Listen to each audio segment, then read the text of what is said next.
Hello all.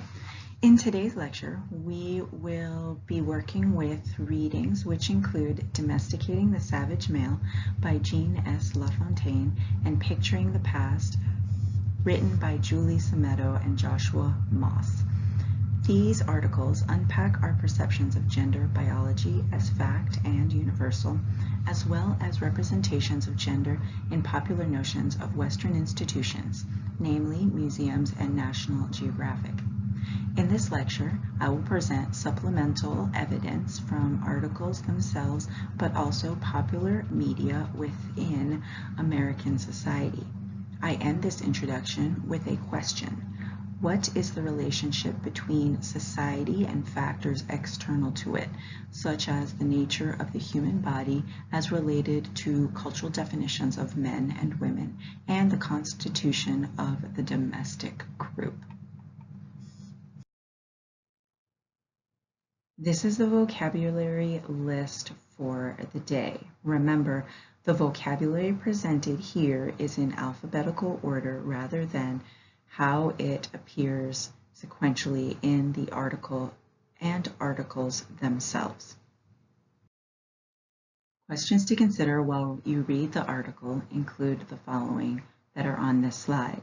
Please remember to read the questions before reading the article so that you get a kind of map on where and what you're looking for. A few notes about our first author. Jean LaFontaine is a professor emeritus at the London School of Economics. She has conducted research in Africa and the United Kingdom and has written extensively on ritual, especially initiation rituals, gender and kinship, witchcraft and Satanism, child abuse and incest. She wrote this article in 1989, around the time third wave feminism was burgeoning.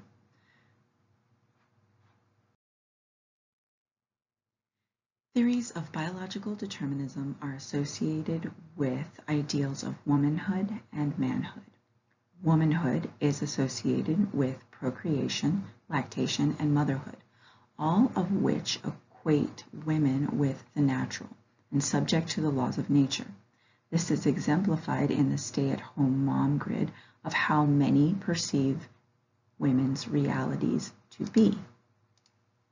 On the other hand, men become associated with culture. Culture dominates, it changes, and subverts nature. Thus, culture logically is superior to nature.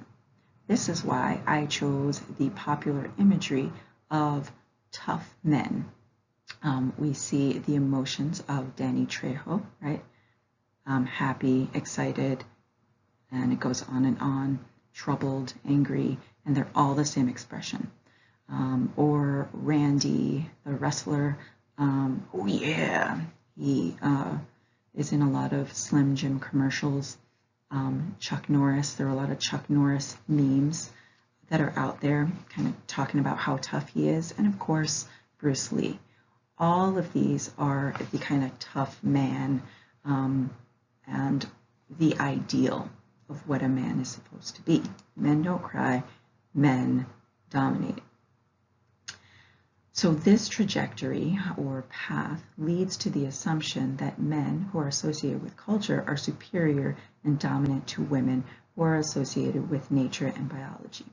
Whether you believe this to be a fact, there is a lot of media and that comes out with this information, and it could be a subconscious thing that is in your mind that comes out in people's actions, because this is the dominant theory within our Western society.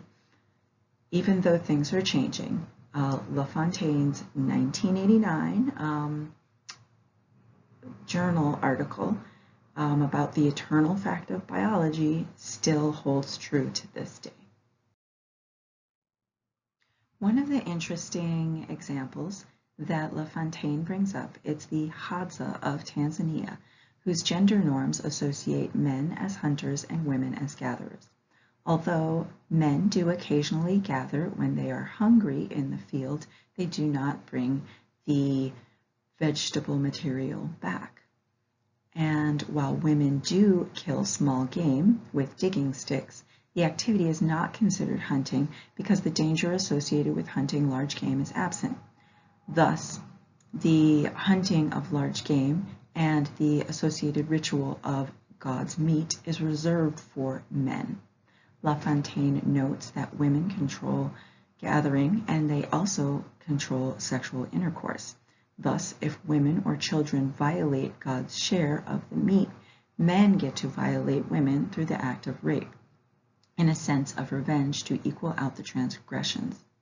La Fontaine's words, opposition of two classes may take form of exclusion, hostility, and antagonism, as well as segregation, shows how the labor and division of labor is based on sex.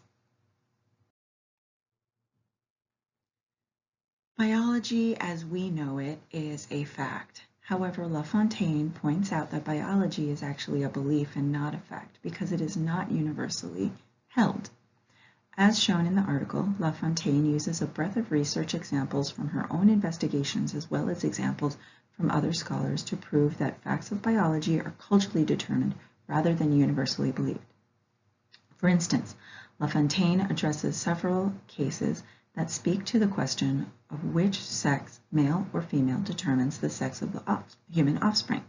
She points to many non-Western as well as layman beliefs in England that diverge from the facts of chromosomal evidence purported by Western science that sperm is associated with the sex of the child and it carries the XY chromosomes. Even today, in 2020, there is debate about science. In the United States, for instance, the debate about virology and human biology as related to the novel coronavirus is not universal. Related to its spread, its deadliness, and how best to prevent it is culturally determined. La Fontaine also brings up ethnic variation in the belief as to which sex claims ownership of the child. Is it the mother that carries and nurtures the baby in her womb that gets to own the child, or is it men that provide the sperm that fertilizes the eggs? In Iroquois and Trobriand Islander culture, mothers determine descent because you can only be sure of who the mother is, which is not necessarily true of the father. Thus, the question as to which sex can claim which activities is determined by ethnic background and contemporary beliefs. Consider Euro-American beliefs that were, for the most part, patrilineal at the start of this nation. Women were absent from most governing documents, see the Constitution, as well as property inheritance, which included ownership of children, and provided to the fathers. Hence, to have a boy child was favored because they could carry on the line and inherit property.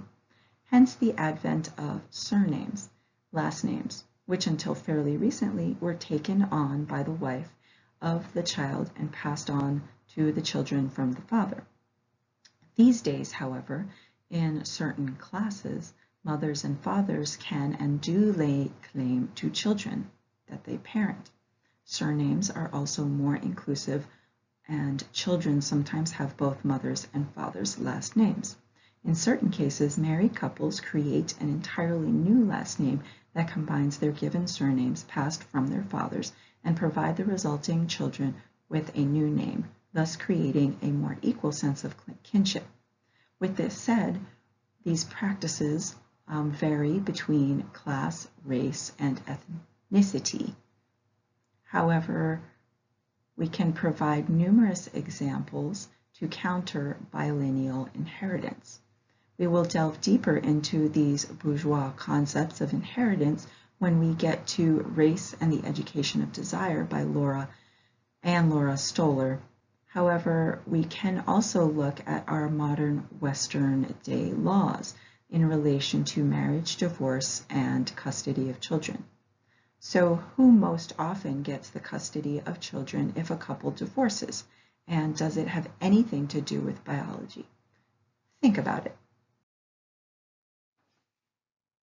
Women and motherhood are anatomically connected ideas in many cultures and associated with ovaries, pregnancy, and lactation.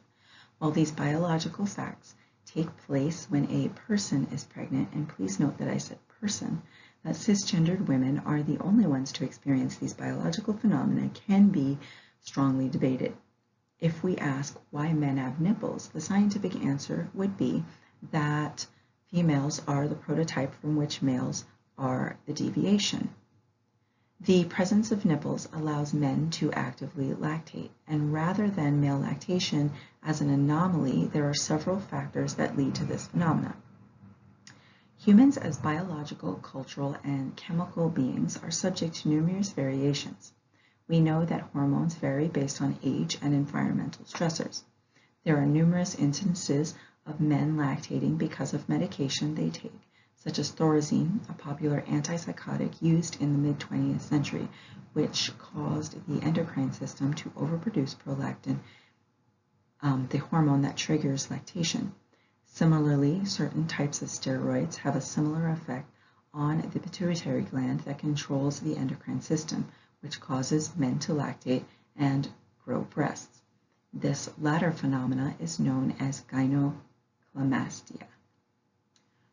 While some men do not lactate, others choose to breastfeed children as pacifiers and help the mothers. The Aka people in Central Africa are an example that take infants and actively breastfeed them while women are away on expeditions. Similarly, consider F2M transsexuals, or female to male trans men, not only lactating but actually giving birth. Hongsalo's 2018 article, Unfit for Parenthood, talks about some notable cases of trans men giving birth in Scandinavia and the controversies over transsexuals being parents. Here in the United States, Tristan Reese, a transgender man, delivered a healthy baby boy after 30 hours of labor in 2017. And he's not the first. The first in the USA, at least, was Thomas Beatty in 2008. While biology does to an extent dictate who can get pregnant or motherhood, that motherhood is a desired aspect in all women because of their biology comes into question. And you could say the same thing of fathers and fatherhood. If we look at the historical record and practices, our views on womanhood and motherhood are complicated.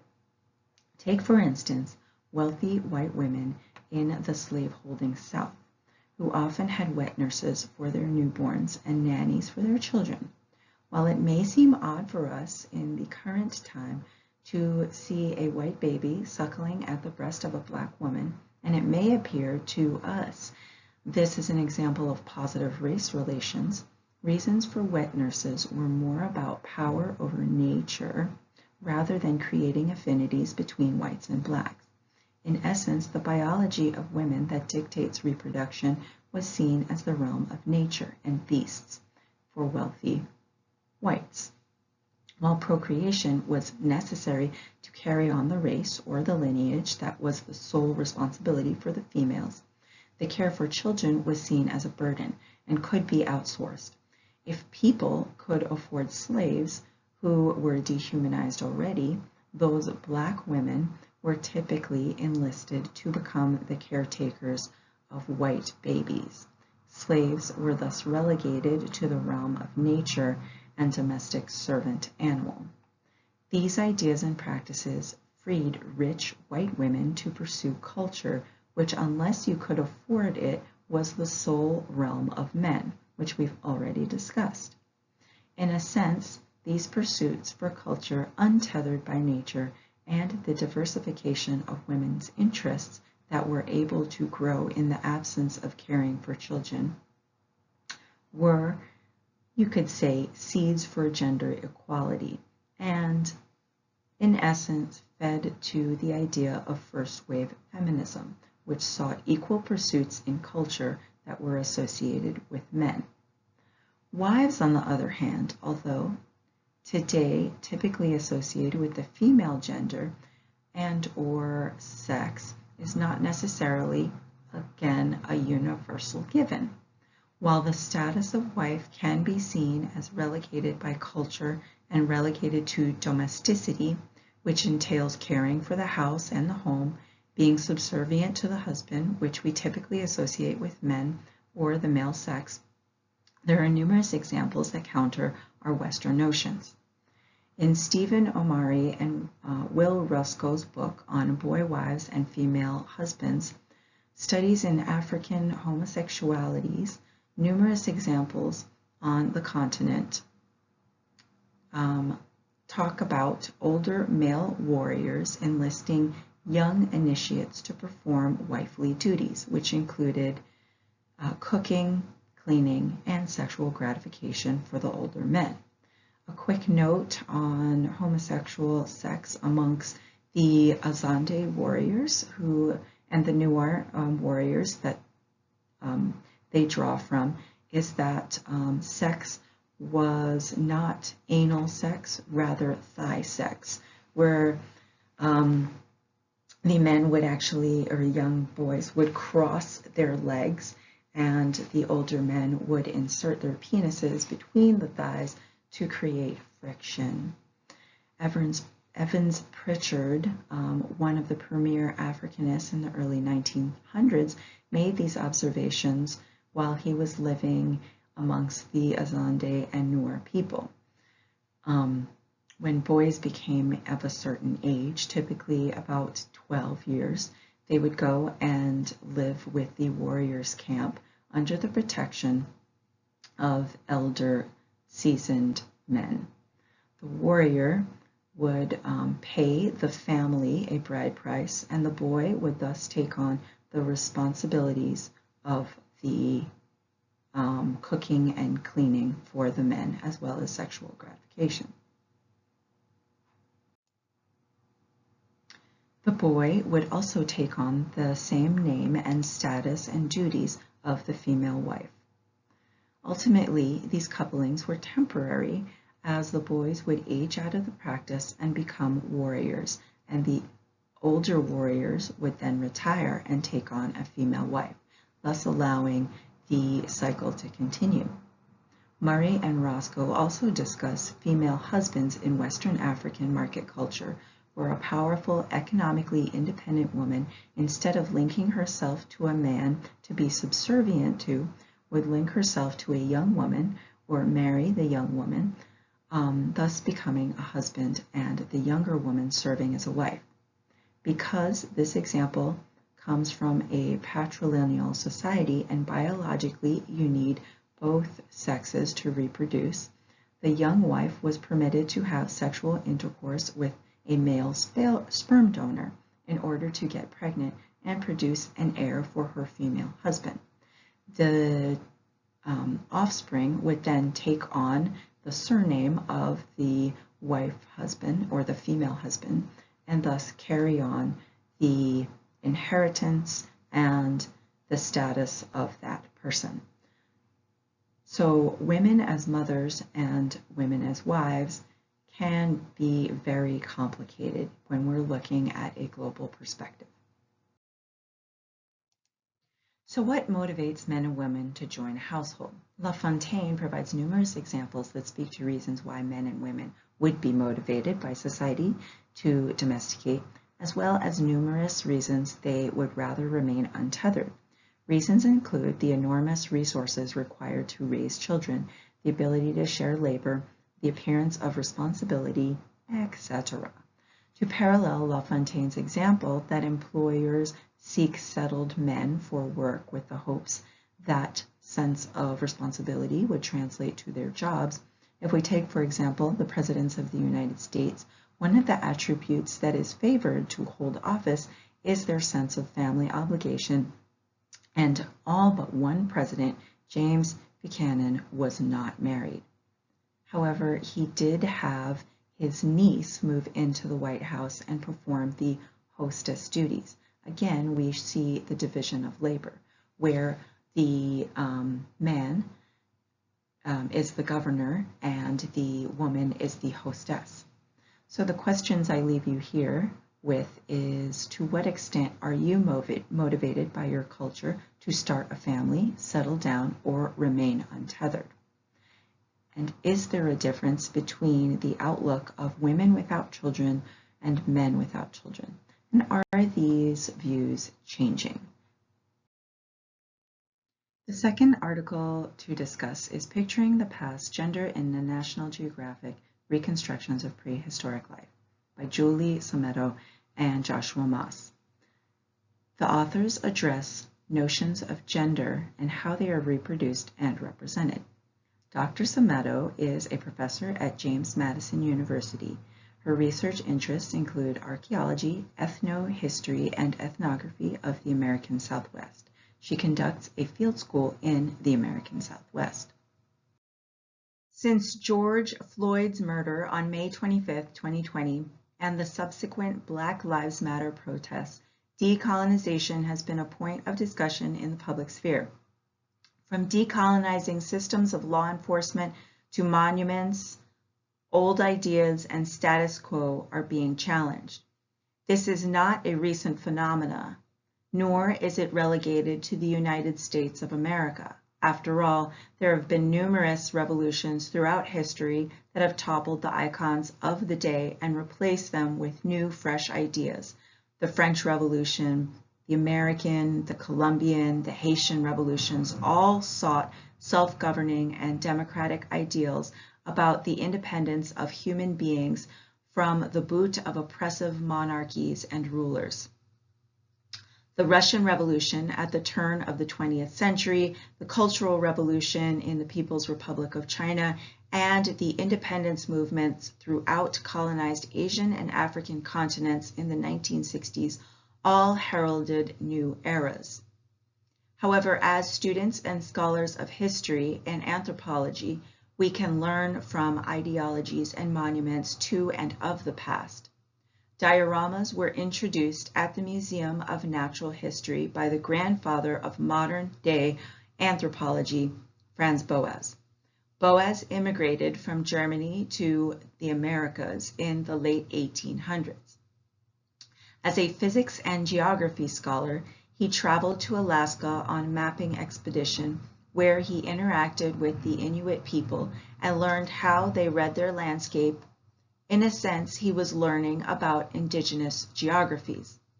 While doing his studies, he came to the conclusion that the Eurocentric ideologies promoted at the time were myopic, limiting, and dangerous.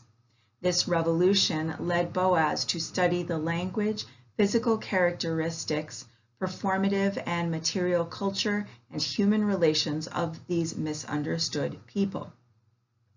These became the seeds of the four fields of anthropology: biological, linguistic, sociocultural, and archaeological. To spread this knowledge, he helped design and even posed for dioramas for the Smithsonian Museum, the Field Museum in Chicago, and the Museum of Natural History in New York City. An image of Boas posing is on the bottom left corner.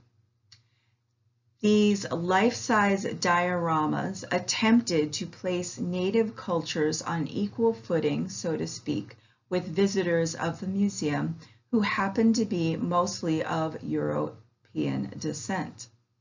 Boas's motivations were to dispel race, but because of who he was, he inadvertently oppressed women by excluding them from the displays. People that followed in his footsteps, however, continued androcentric dioramas by placing women in positions of subservience and romanticizing relationships between men and women and colonizers and the colonized, thus recolonizing the past or decolonizing the past. Recolonizing the past. An example of how the Museum of Natural History is actually attempting to decolonize the past and right the wrongs of disinformation is exemplified in the lower right corner. By leaving this diorama intact, which is indeed a work of art, and placing an adhesive, transparent placard informing viewers of the misrepresentation of power relations and pointing to gender bias of the time, the diorama was created, and contrasting it with new knowledge and views of the past, the director and museum staff attempt to decolonize the past. This was done in 2018. The authors of this article point out that images of the Paleolithic era, life in the National Geographic, similarly reinforced biological notions of gender. Men and males are shown as aggressive, brave, and cultural. Women are absent from the story. In theory, they were too busy in the home with children. The realism of artistic representations, as seen by Nat Geo viewers, lends to the authenticity of the written description and knowledge. People perceive the images and text to be true since they are so well rendered and rely on a panel of experts to sift through misinformation. Much like the realism of dioramas and the weight of the institutions that promote and produce the displays, their authority is not questioned by the observers and the laymen. Solometo and Moss point to Nat Geo's 1996 depictions of John Gersh painting Australopithecines to bolster competing theories about locomotion, social group structure, and sexual dimorphism. Their claim to legitimacy include and highlight extensive research, consultation with experts, and again, realism. These three things make their claims unquestionable, and thus truth. Women have always worked. However, in the 1930s, women working outside the home was a double-edged sword in the United States. While they were becoming liberated from the home, they were judged to be losing their femininity. In 1941, Wonder Woman was developed as a character for DC Comics. While she addressed the gender power struggles of the time, she was strong, but also portrayed an idealized femininity that appealed to the male gaze. World War II saw a continued shift in Americans' culture view and role for the American women. With the draft of young, able-bodied men that filled the workforce, a void was created and women filled the void. American popular culture began to focus on women's empowerment to enlist their labor for the war effort, yet they simultaneously attempted to quell fears that women would lose their femininity, their desire to maintain domestic duties, to be women, wives, and mothers. In the 1950s and 1960s, a backlash to the phenomena sought to return women to home life as soldiers returned from war. Popular images showed domestic situations that tied women to the home and children, while men were tied to culture and work. Father Knows Best, Leave It to Beaver, and My Three Sons took place within this realm. However, these ideas continued throughout the Brady Bunch, which was aired from 1969 to 1974 and continues to an extent in our other sitcoms where there is a mother and a father. However, most of the times the woman goes to work, but there is a labor division that is seen within the sitcoms of today. Gender bias as purported by National Geographic to reinforce gendered ideals depicted men in culture and of culture. They worked, they ruled, they were captured. Women are noticeably invisible in many of the images.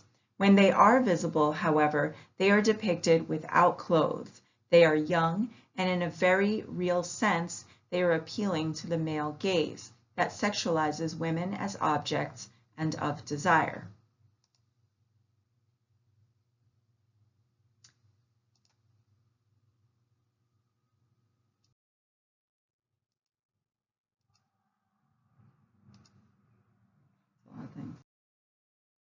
Similar to the realism of the painter, Nat Geo shifted to realism of photography to reinforce the authority and authenticity.